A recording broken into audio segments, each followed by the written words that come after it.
Olá, pessoal. Bom dia, boa tarde, boa noite. Esse é mais um episódio do Projeto Vozes, para a gente dar voz às questões sociais que são importantes de serem debatidas.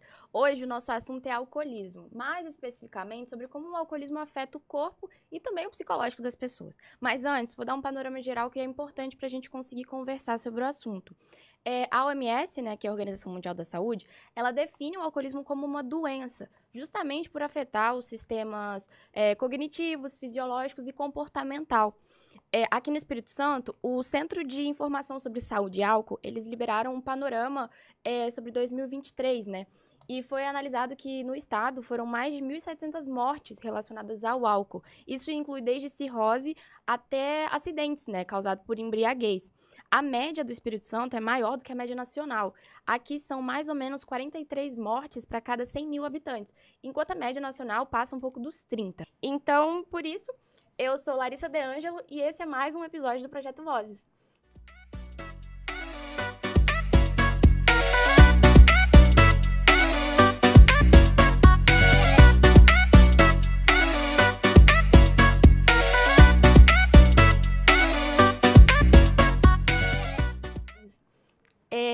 Para conversar com a gente, eu tenho aqui o doutor Fabiano Furlan, que é médico e patologista. Muito obrigada pela presença, doutor. Muito obrigado. E eu também estou aqui com um representante do Alcoólicos Anônimos. Por motivos de sigilo do próprio grupo, ele não vai aparecer, ele vai aparecer só sem identificação, e a gente vai chamar ele de Iago. Então, para começar, eu vou logo fazer a pergunta, assim, básica, que todo mundo sempre fica na dúvida. Qual é a quantidade de álcool que a gente pode ingerir sem que seja abusivo, assim, né? É a pergunta de R$ 1 milhão, né? É a pergunta Exatamente. que eu escuto todos os dias no consultório, doutor, mas eu tenho um tanto de amigo que bebe mais, e por que que eu que tenho esse problema e não é outra pessoa, né? Então, assim, a Organização Mundial de Saúde, ela determina que uma dose de álcool é uma dose de 14 gramas. Isso equivale a uma latinha de cerveja, uma taça de vinho ou 40 ml de destilado. Para as mulheres, tende a ser doses menores, para homem tende a ser doses maiores, e é claro que isso varia de acordo com o fenótipo da pessoa, Sim, pessoas certeza. mais altas, pessoas mais cheinhas e tudo mais. Mas uma dose de mais ou menos 4 doses, na verdade 4 doses de qualquer uma dessas bebidas já é considerada um consumo além daquilo que pode fazer mal, né? Bom, Iago, eu vou te perguntar, assim, quando foi que você, eu não sei muito bem se foi você que identificou o seu vício, foi sua família, como que foi esse início, assim, do seu processo? Na verdade, eu comecei a beber muito cedo, né? Comecei com 13, 14 anos, né? Mas assim, eu era muito tímido e aí comecei a beber com a turma para perder a timidez, para sair, conseguir chegar perto de uma menina, para namorar, para chamar para dançar, né? E a gente não percebe quando a gente está extrapolando, né? Quem percebe são aquelas pessoas que estão mais perto, os amigos, os familiares, né? E o alcoolismo, né, a experiência em Alcoólicos Anônimos mostra assim, é uma doença crônica, né? Ela se desenvolve, né? Como o doutor falou, essa questão da dosagem, né? De cada um.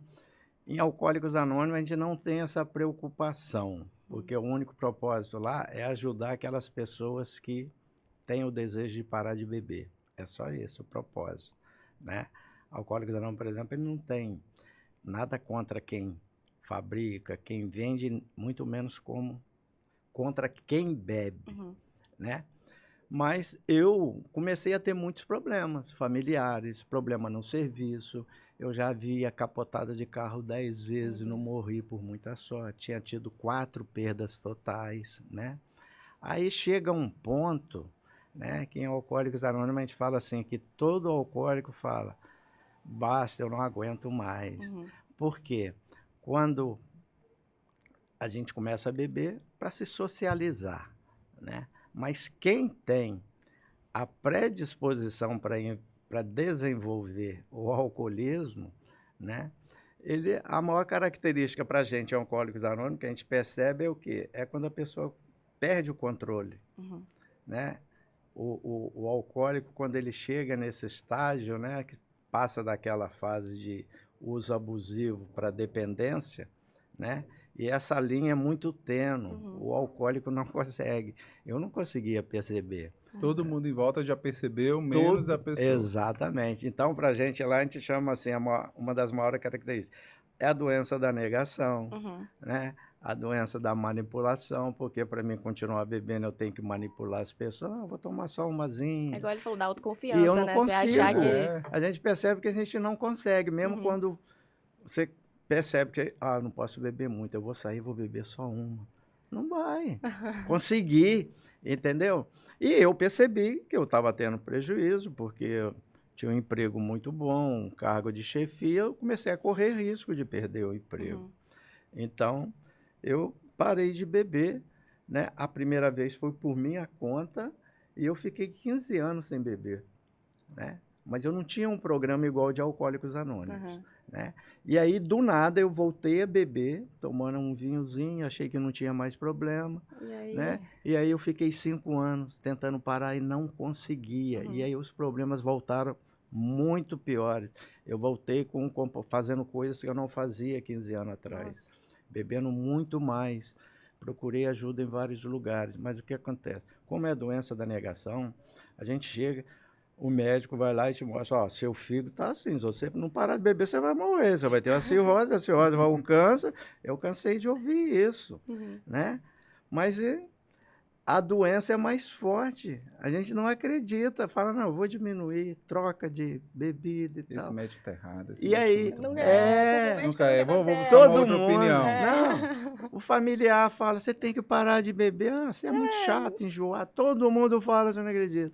Aí, no meu caso, chegou aquele ponto que o álcool, eu não bebia mais pelo prazer, eu bebia para tentar amenizar a síndrome de abstinência que eu tinha Uhum. quando eu ficava sem beber. Sim. E aí, Bola tem de neve, jeito, né? é uma Exatamente. bola de neve e não para. E é um dos relatos mais comuns de consultório. É. Doutor, eu não paro de beber porque parar de beber me faz passar mal. Exatamente. Eu me Aí você sinto quer muito. beber mais. Me dá taquicardia, Então, coração na boca, tremor, eu prefiro beber. a experiência de Alcoólicos Anônimos mostra assim, eu falo, foi a minha experiência também, que eu só percebo depois que eu entro no programa, depois que eu estou sóbrio. Uhum. As duas crenças, né, que eu tinha e que a maioria dos alcoólicos tem. Um dia eu vou aprender a beber de uma forma controlada.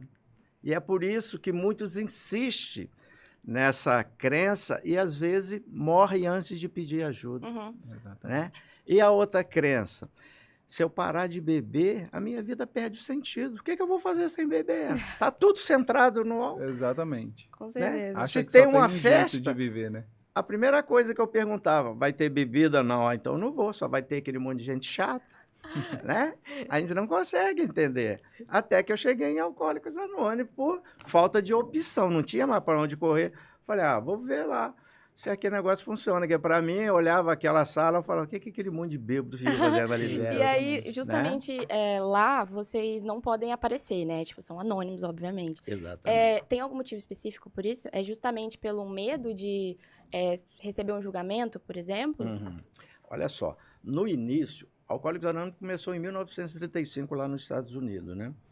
E a gente imagina, se até hoje há muito preconceito, uma parte grande da sociedade não entende que é uma doença. Uhum. Só que é um defeito de caráter, falta de força de vontade, né? Mente E aí o que fraca. acontece? No início, lá nos Estados Unidos, para preservar, né, os alcoólicos que chegavam desse julgamento da sociedade, foi instituído o anonimato. Uhum. Né? Então a gente chega no grupo de A, ninguém pergunta lá o seu nome, não faz ficha, não faz cadastro, não faz nada. E o anonimato que eu preciso manter é o quê? O do meu companheiro que está na sala.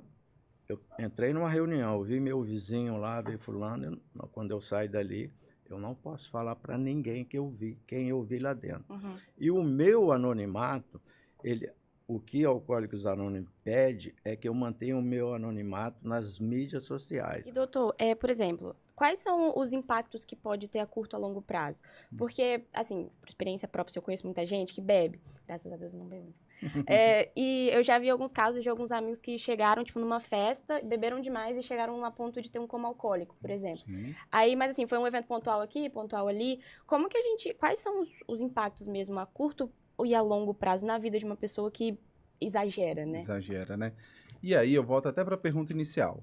Qual é a dose limite de uma pessoa? Bem como o Iago disse, não existe uma dose correta. Primeiro porque as pessoas são diferentes, os metabolismos são diferentes.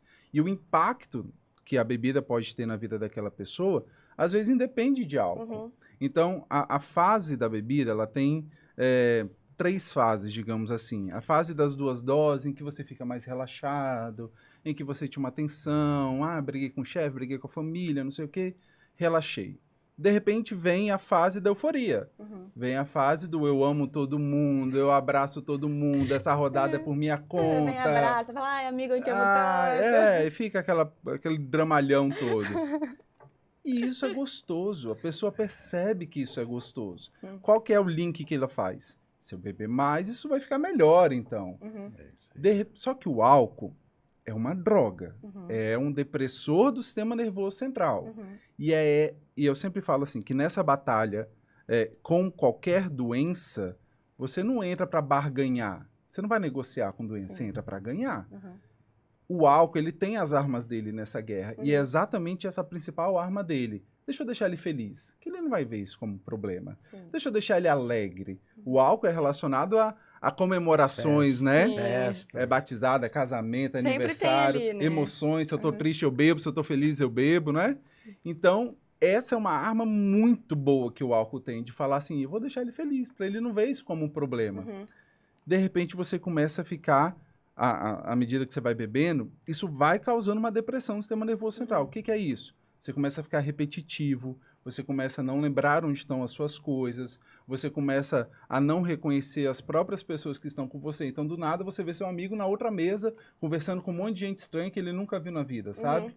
Até o ponto que essa pessoa fica, de fato, torporosa, ela precisa de ser carregada, ela precisa de ajuda. E aí, quais são os riscos agudos disso? Um desmaio, por exemplo. A pessoa pode ter comido alguma coisa, ela vomita esse conteúdo gástrico e parar nos pulmões, fazer uma infecção generalizada, com morte, com tudo, indicação de UTI e tudo mais, tirando a vulnerabilidade que essa pessoa fica, né?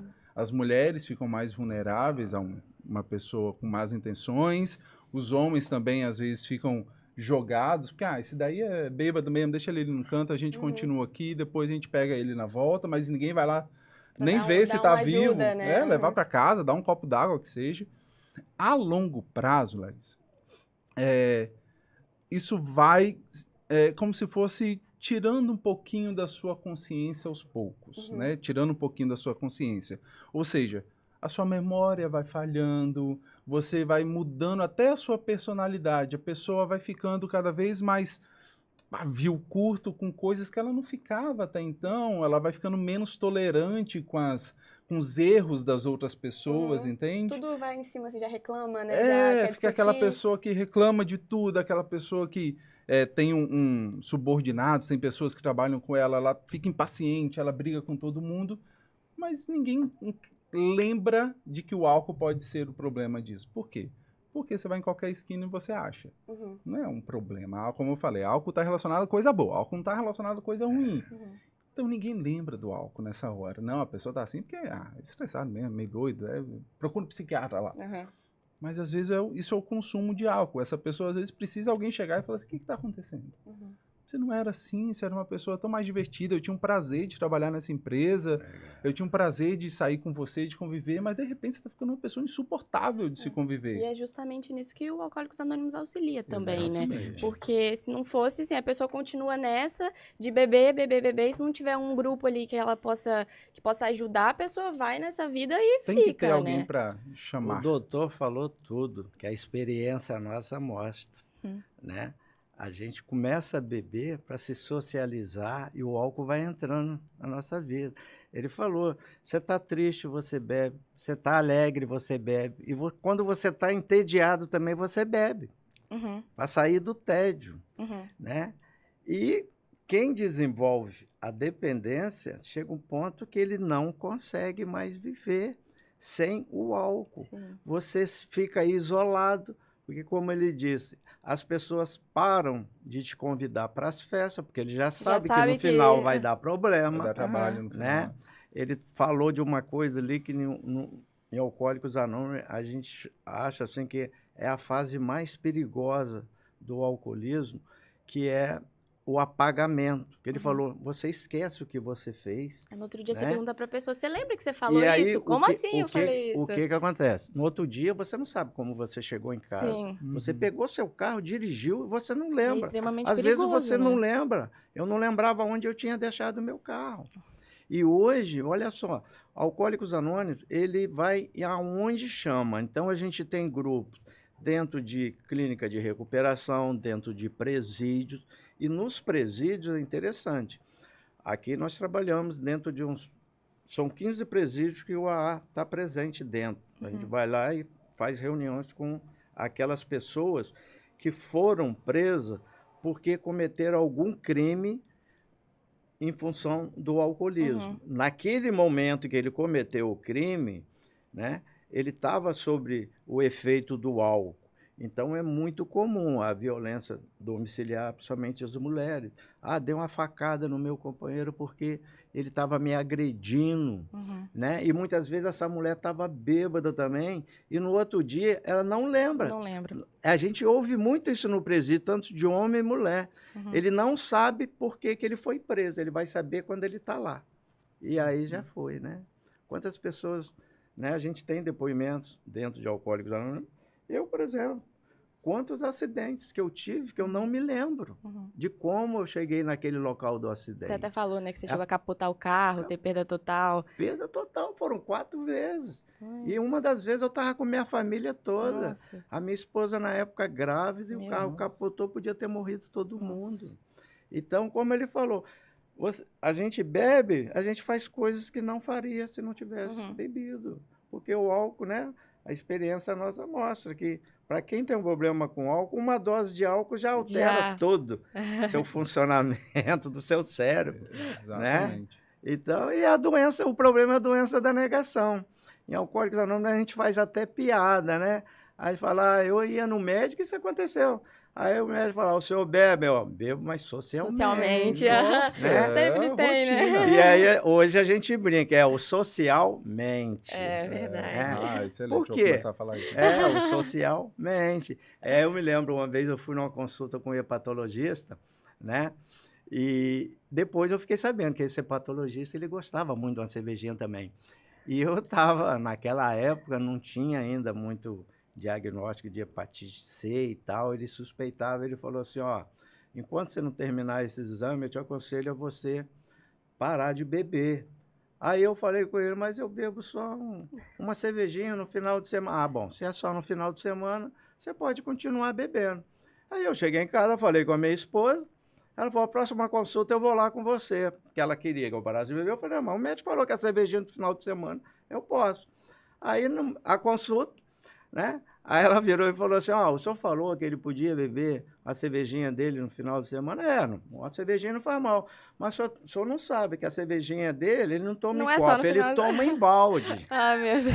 Então, a doença, a gente fala assim, é a doença da negação e da mentira, porque a gente, quando está bebendo, a gente inventa de tudo para Demais, justificar. Demais. Né? É muita manipulação. Por isso que tem que ter Né? família dentro do consultório. Então, que muitas ter. vezes precisa. E o Alcoólicos Anônimos tem uma organização em separado, paralela, que chama-se Al-Anon. Al-Anon é para os familiares e amigos de pessoas que têm problema com álcool. E ela ajuda muito. Por quê? Quando o familiar ou o amigo vai lá no Al-Anon, o que ele escuta lá? Depoimento de outras pessoas que já passaram pela mesma situação, tiveram marido, esposa, filho, amigo que bebia muito, porque chega o ponto familiar não sabe o que faz para ajudar, né? E aí eles orientam a melhor forma do familiar ou da pessoa interessada em ajudar o outro, como ele pode ajudar. Porque às vezes, muitas vezes, a pessoa, no intuito de ajudar, acaba atrapalhando. É verdade. É aquela esposa que o marido chegou em casa, bêbado, vomitou tudo, né? Ela vai lá, limpa tudinho, quando o cara acorda no outro dia, o ambiente está tudo cheirosinho, deu banho no cara, né? Então ele não percebe as consequências que o álcool está tendo. É verdade. Se ela deixar ele acordar no meio do vomitado, né? Aquele todo azedo, vai começar a cair a ficha. Então, dei só um exemplo, mas são vários exemplos de coisas que ela vai aprender lá. E muitas vezes o familiar precisa primeiro ele se tratar, porque ele adoece também, para ele conseguir ajudar o alcoólico, né, dele lá. Infelizmente, nosso tempo está Fantástico acabando, o isso. nosso papo foi muito bom. Muito obrigada a vocês dois por terem Imagina, vindo, prazer tá? Eu tenho pelo certeza convite. que quem assistiu foi um bate-papo, assim, pra gente aprender um pouco mais, saber e conversar mesmo sobre esse assunto, né? Que é muito importante mesmo. E pra você que assistiu até aqui, muito obrigada. Esse foi mais um episódio do Projeto Vozes, orientado pelos professores William de Oliveira, Valmir Matiaso, Felipe Dalorto e Lara Rosado. E para você assistir todos os outros episódios, você pode acessar o faesadigital.com. Eu sou Larissa De Angelo e esse foi mais um episódio do Vozes.